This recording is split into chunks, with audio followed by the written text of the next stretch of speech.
자, 우리가 배워볼 것은 스택이라는 것입니다. 스택. 스택이라는 것은 뭐냐면은 가장 여기다 쓸까요? 가장 나중에 저장된 데이터를 가장 먼저 꺼낼 수 있는 자료 구조를 우리가 스택이라고 합니다.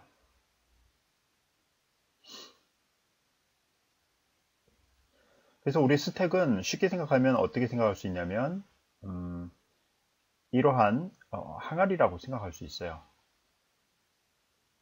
우리가 만약에 여기다가 데이터를 집어넣는다고 하면 이 항아리 그 폭에 꼭 맞는 이제 데이터를 집어넣는다고 하면 맨 처음에 들어간 건 이렇게 들어가고 이게 첫 번째 들어간 게 될 거고요. 그 다음에 이제 두 번째 들어간 게 여기 이렇게 두 번째 주황색으로 들어가고 그 다음에 세 번째 들어가고 이런 식으로 되겠죠.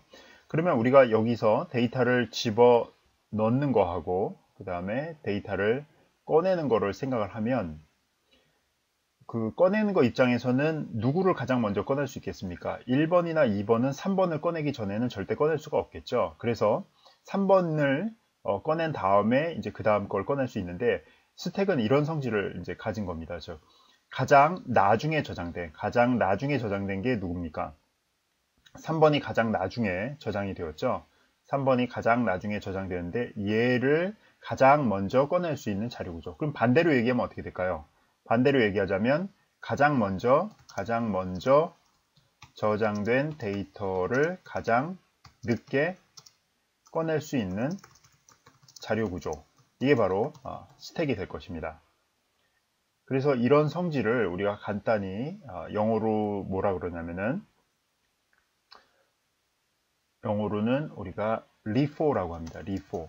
예, LIFO가 뭐의 약자냐면은 last in, 가장 나중에 들어간 것이 first out의 성질을 갖는 이런 걸 이제 그 LIFO라고 하는데 스택은 이런 특징을 갖는 자료 구조를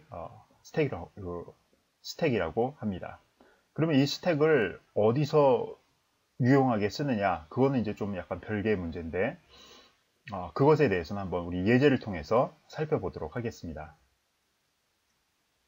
스택이라는 자료 구조는 여러분들이 직접 그렇게 사용할 일은 그렇게 많진 않아요. 그런데 이 컴퓨터 프로그래밍, 특히 이제 운영체제 이런 데서는 굉장히 중요한 자료 구조입니다. 왜냐하면 이 예제 프로그램을 한번 볼까요? 이 예제 프로그램을 보면 메인 함수가 여기 있죠. 메인 함수는 펑션 1을 호출을 하고 펑션 1은 그 안에서 다시 펑션 2를 호출을 하고 그 다음에 펑션 2는 그 안에서 펑션 3를 호출하고 펑션 3는 그 안에서 printf 이 출력문을 하게 되죠. 그래서 펑션 2 같은 경우에는 펑션 3가 완료가 된 다음에 자기 자신의 출력문인 이 부분을 수행을 하고 펑션 1 같은 경우에는 펑션 2가 완전히 수행된 이후에 자신의 출력문인 이거를 출력하게 되겠죠. 그러면 이 프로그램을 실행하면 화면에 나오는 건 어떤 순서로 나오게 될까요? 그렇죠. 당연히 맨 처음에 이제 펑션 1을 불렀다 할지라도 펑션 2가 아직 종료가 안 됐죠. 펑션 2가 종료가 된 다음에 이제 printf를 해야 되니까 펑션 2로 가고 펑션 2도 근데 펑션 3가 끝나기 전까지는 종료가 안 됐기 때문에 다시 펑션 3로 가겠죠. 그죠? 그래서 펑션 3가 이 printf 이 출력문을 한 다음에 완전히 종료된 다음에 이 부분이 이제 완료가 된 거죠. 그죠? 그러면 이제 펑션 2에서 자기 자신의 출력문을 하게 되고 그 다음에 펑션 2가 이때 자신의 출력문을 통해서 완전히 종료된 후에 펑션 1이 자기 자신의 이제 출력문이 나오게 되는 겁니다. 그러니까 화면에 출력되는 순서는 이게 첫 번째가 될 거고요. 그 다음에 이 부분이 두 번째가 될 거고요. 그 다음에 이 부분이 이제 세 번째가 될 겁니다. 그러면 잘 보면 우리가 그 함수를 호출한 순서는 어떻게 돼요? 펑션 1을 호출했고 펑션 1에서 펑션 2를 호출했으니까 펑션 2는 그러니까 펑션 1을 우리가 첫 번째로 호출을 했고 펑션 2는 두 번째로 호출됐고 그 다음에 펑션 3는 어떻게 됐어요? 세 번째로 호출이 됐죠. 그래서 호출 순서는 1번, 2번, 3번이 되는데 펑션이 그 완전히 완료되는 순서는 어떻게 돼요? 펑션 3가 맨 처음에 완료가 되고 그 다음에 펑션 2가 완료가 되고 펑션 1이 나중에 제일 마지막으로 완료가 되죠. 이건 뭘 흡사 닮았습니까? 저 방금 설명했던 스택이랑은 똑같은 거죠.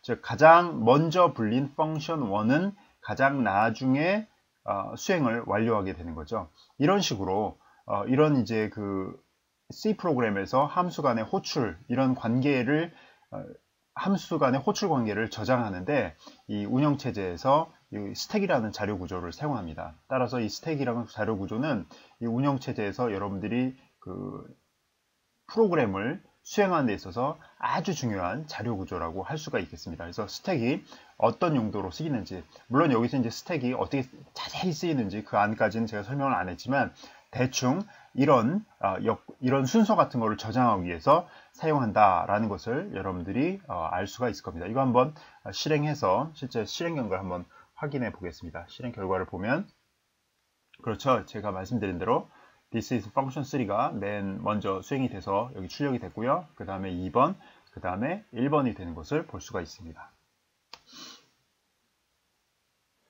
자, 그래서 스택이라는 자료 구조가 있으면 두 가지 행동이 가능해요. 스택에 대한 오퍼레이션이라고 하는데 스택에 대한 오퍼레이션. 이 오퍼레이션은 첫 번째는 뭐냐? 데이터를 넣는 것이죠. 예, 데이터를 넣는 것. 예, 두 번째는 뭘까요? 데이터를 꺼내는 것이겠죠. 데이터를 꺼내는 것. 그래서 이것을 유식한 말로 뭐냐 그러면 데이터를 꺼내는 것은 일단 넣는 것부터 하면 이걸 이제 푸시한다고 합니다. 스택에다가 집어넣는다. 그래서 푸시라고 합니다. 그러니까 이 스택이 이렇게 생겼으면 여기다가 값을 집어넣는 이런 거를 바로 우리가 유식한 용어로 푸시를 한다고 하고요. 데이터를 꺼내는 것은 어떻게 하느냐? 여기서 데이터를 가져가는 것, 꺼내서 가져가는 거죠. 우리가 팝한다고 합니다. 그래서 여러분들은 이 스택이라는 자료 구조에서 배워둘 두 가지 용어는 뭐냐면은 첫 번째 뭐라고요? push. 두 번째 뭐라고요? pop. push는 스택에 데이터를 갖다 집어넣는 과정, pop은 데이터를 꺼내는 과정을 말하는 겁니다. 그래서 여러분들이 이 두 가지만 잘 알면 별 문제가 없을 거예요. 예.